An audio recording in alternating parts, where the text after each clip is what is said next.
Well, good afternoon. I'm Jeff Hare. I'm an attorney in San Jose, real estate attorney, and I want to thank the Thunderbird and the real estate as well as the short sales team for inviting me to be here today. By way of disclaimer, we're all required to give these disclaimers, unfortunately. I'm not an attorney for Thunderbird. I'm a sole practitioner in San Jose. And also today, I'm going to be giving some examples and talking in general terms, and even during the question and answer period that follows, I'm happy to answer general questions, but I'm not allowed to give legal advice to any one of you So please don't take what I say as legal advice. I will be encouraging you, of course, to consult with an attorney of your choice to get specific answers to any specific issues that you're facing. Now, you've heard so far about the tax consequences and the credit consequences of going through this process that we call the foreclosure process. And I think it's very important you have to understand that there's several ways to avoid foreclosure, but we're talking today about loan modifications, or as it's more commonly called, a loan mod. First of all, let's understand that a loan modification is really nothing more than a change in the terms of your agreement, of your legally binding contract when you borrowed money to buy your house. Loan mods have been around for 20 or 30 years. Okay, there's really nothing new about them. The problem is that when you go through a loan modification, it could be for any one of a number of reasons, which can result in a higher monthly payment, not always a lower monthly payment. You must be eligible for a loan mod, and you must qualify with the investor. Now, here's what happened. When the housing market started to go into the tank in the latter part of 2006 and the early part of 2007, a lot of people started finding out about the possibility of modifying their loans so they could avoid foreclosure. The idea was to avoid going into foreclosure by modifying the terms of the agreement with the lender. The problem is that 60% of these loans that were modified in 2008 resulted in a higher monthly payment. How can that happen? Well, one of the reasons it can is that the lender would change from an interest-only loan to an amortized loan, which would involve the payment of principal plus interest, plus they would usually add on an impound or escrow account to make sure the taxes were paid and the insurance was paid. So the monthly payments actually went up in a lot of cases. Sometimes the lender would increase the amount of the monthly payment just because they saw there was more money available than when the person initially applied. So there are a number of reasons. So it is no real surprise then that over 60% of the loan modifications that were issued in 2008 failed. People went back into foreclosure. The goal, however, is to avoid foreclosure. Foreclosure is really the worst of all the consequences that can happen.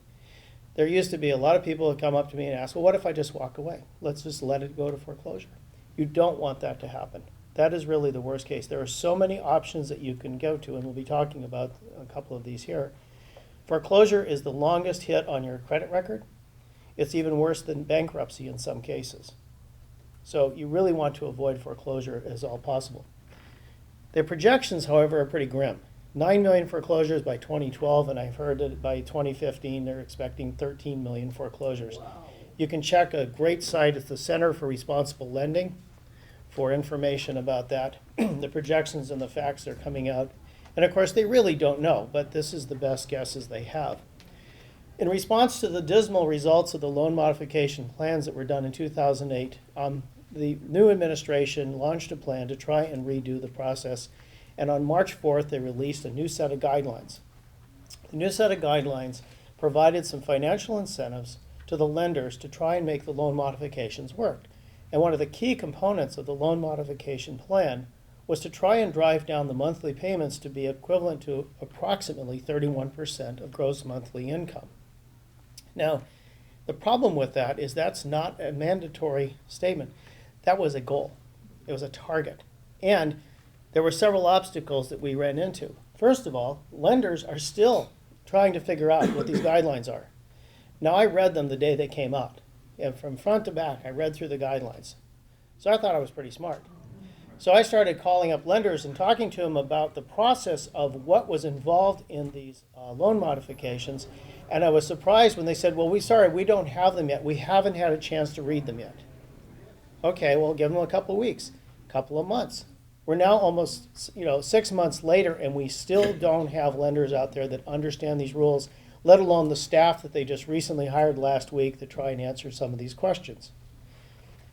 Investors control the terms. A lot of people think, well, I have a relationship. I've been banking with Bank of America for 27 years, and my home loan's with them, and they'll give me what I need. Well, the reality is that lender doesn't own your loan. Your legally binding agreement on your loan is now been sold maybe several times and is owned by someone else or another company. And that investor, as they're called, owns the terms and controls the terms, and in some cases is bound by law not to change those terms. Another obstacle was unemployment. Now, news just came out yesterday. Santa Cruz is at 10.7% unemployment. That sounds horrible. Silicon Valley went to 12%. State of California, 12.2%. So unemployment continues to be one of the single biggest problems that we're faced in trying to come through this recovery. And remember, you have to be eligible and you have to be qualified to get a loan modification. If you're unemployed, it's very, very difficult, if not impossible, to qualify. I won't mention too much about the scam artist and the amount of fraud and misinformation. I think there's been enough reported about this, but I can tell you right now that the crackdown is coming down in the form of legislation and action by the Attorney General's office to absolutely prohibit people from charging money from doing loan modifications. That's the tactic that they're taking because they've identified that as being the source of the problem. Of course, I disagree. I think the source of a problem is far more complex than that, and it has nothing to do with the fees that are being charged. It has to do with the services performed for those fees. And I've had horror stories of people walking into my office or calling me and saying they shelled out $10,000 to get a loan mod, never heard from the people again, and they tell me who it is, and I say, well, they were arrested 2 months ago. One's a fugitive from justice, and they walked away. The guy lost his house, he lost his $10,000, and he's lost his wife. Everything has gone downhill. These are the stories that we're dealing with because of these scam artists. But there is some pending legislation on the governor's desk right now that's going to make the situation, I believe, a little even worse because it's going to restrict that the only people that can do loan modifications are the nonprofit HUD-approved counselors.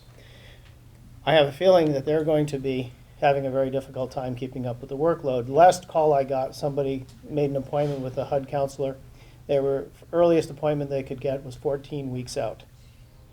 That still may be enough time, but there are problems with that.